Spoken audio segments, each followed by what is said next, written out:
chant we have regularly, the fact that we're the owners of our actions, heir to our actions, basically reflecting on the teaching of karma. And John Fuang once said to me, that's one thing you're asked to believe, the principle of karma, which is the principle simply of action, one that action really does take place. It's not an illusion. There were actually people in the time of the Buddha who taught that action was illusory, that the only real things in the world were the things that didn't change, and because action was movement and change, it didn't really exist. The Buddha said, well, no, that's not the case. There really is action. You really are responsible for your actions. It's not some outside force like the stars or who knows what acting through you. You do have the choice to do things, that actions have results, and that the quality of the results depends on the quality of the intention underlying the action. This is a very empowering teaching. It's not a difficult thing to believe. Some people prefer to have the power but not the responsibility that comes along with it, because once there's the power in the own mind to act for good or for evil, we want to reap the results of the good actions and leave the other results behind. That's where there's some resistance. But otherwise, it's basically a teaching that says that you are in charge. You do have the power to shape your life. You don't have to depend on outside forces. It's also teaching that what you do is not insignificant. In other words, sometimes you can think about cosmic time and say, well, eventually the sun is going to go nova and Earth is going to be burnt to a crisp, so what does it matter what we do? Well, that's a very defeatist way of thinking, because of course who knows where you're going to be at that point. But you will be experiencing the results of the actions that you do now and from the past and on into the future. And it's also telling you that what's important in life is what's happening right here, right now, rather than someplace else, some other time. You think about what the media is all about. You read newspapers, look at TV, and they're all telling you that the important things in the world are things that somebody else is doing someplace else. And you're expected just to have a lot of free time to sit there and read and listen, as if your life didn't have anything else going on. That's the basic message. Well, again, the teaching on karma is what you're doing is the big factor shaping your life. So you have to watch out for it and have a strong sense of its importance, so that you be careful and watch for what you're doing. Think about the consequences of your actions. And you'll find that your life really does take on new shape as you act in more and more skillful ways. The things you have to watch out for are greed, anger, and delusion. We're talking today about the person who was teaching that now that Buddhism has come into America, we should get rid of these teachings on greed, anger, and delusion. As if somehow American greed, anger, and delusion were different or better than Asian greed, anger, and delusion.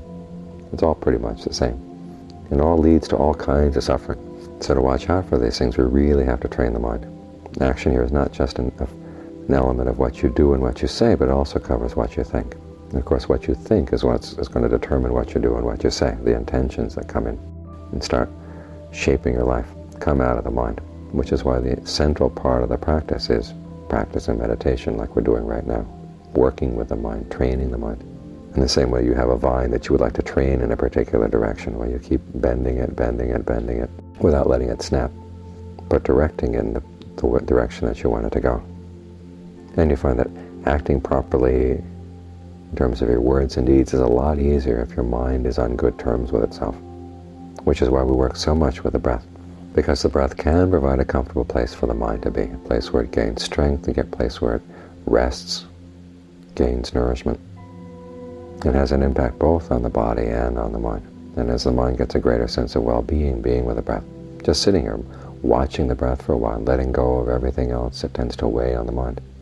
Just that simple act, as long as you keep it up, is very liberating for the mind. Because you can keep reminding yourself that you don't have to pick up all sorts of thoughts and worries about this and concerns about that. You can drop them for at least a while and give the mind a chance to rest and recover. It's part of basic care and feeding of the mind. And once the mind starts feeling stronger and there's a greater sense of well-being in the present moment, it's a lot easier to be kind to other people. There's a lot of talk about people who want to be kind to themselves, do something good for themselves, so they go off and buy something for themselves. Well, that's not necessarily real kindness to yourself. Especially not as helpful to other people.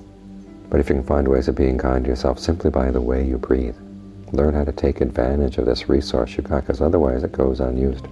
And it is a renewable resource. It's not the case that the more you use it, the more you train it, the more you use it up. Actually, the better you train it, the better it gets. And as you start feeling a greater sense of well-being, it's a lot easier to be kind to other people.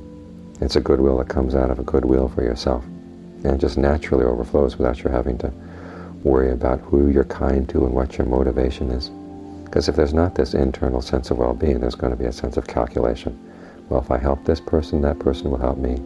Or at least they'll respect me as being a good person, and all kinds of issues of self-image and expectations start getting mixed up in all this. But if there's simply a sense of well-being in the present moment, it just kind of flows out naturally. So one really direct and visceral way of showing kindness to yourself is by watching the breath, getting to know the breath, learning how to make the most use of the breath, and giving rise to this sense of well-being right here. Starting at one spot in the body, wherever it's easiest to focus on the breath, and then moving around to other areas of the body, and realizing that the quality of energy in the body is all related to the way you breathe. And it can be made healthier. And when there's a sense of connection between the different parts of the body and a sense of well-being in the way you breathe, the mind is more and more inclined to stay right here. And once it stays right here, two really good things happen. One, it's staying with a sense of well-being. And two, when intentions do form in the mind, you're right here to watch them. You can see them as they arise. You can see what they're coming from. All too often it seems like intentions just come out of the blue. You want to do this, you want to do that, and you jump ahead and do it simply on impulse without stopping to think, well, what's lying behind that? Because you're not completely there. But if you're really here, watching what's going on, you can't help but say, oh, this kind of motivation, this kind of intention lies behind that impulse. This is something you want to follow through. Well, look at the quality of the intention. If you detect no signs of greed, anger, and delusion, go ahead and act on it. And then look for the results to see if something unexpected comes up. This way the mind is in an excellent position to learn from its own actions. After all, that's how the Buddha learned, from acting, noticing his intentions, acting, and then looking at the results, making adjustments. So the next time he acted, if there was a mistake the first time, he wouldn't repeat the same mistake. This requires a willingness to make mistakes and a willingness to learn from them. All too often people come up to me and say, how can I be guaranteed? And the essence of the question is that they want to be taught a way so that they're immune from ever making mistakes. Well, you can't do that. Everybody's going to make mistakes in life. The question is how you deal with them once they've been made.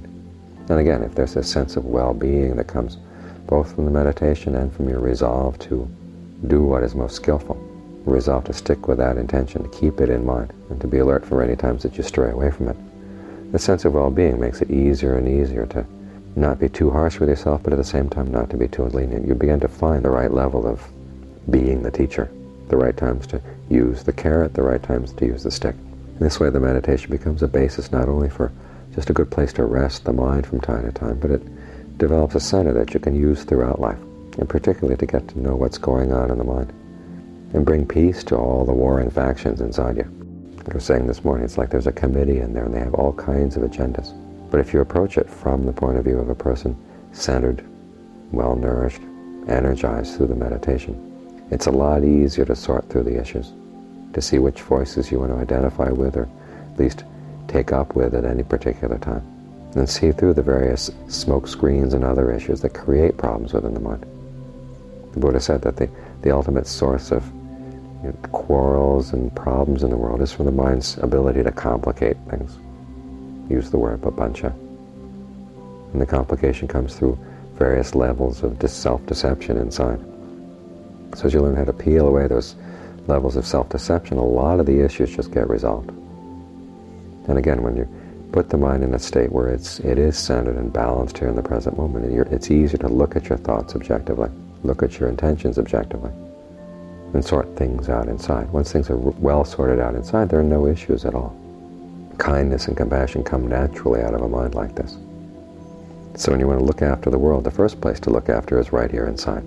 That's basically what the Buddha's teachings on action tell you. Start right here.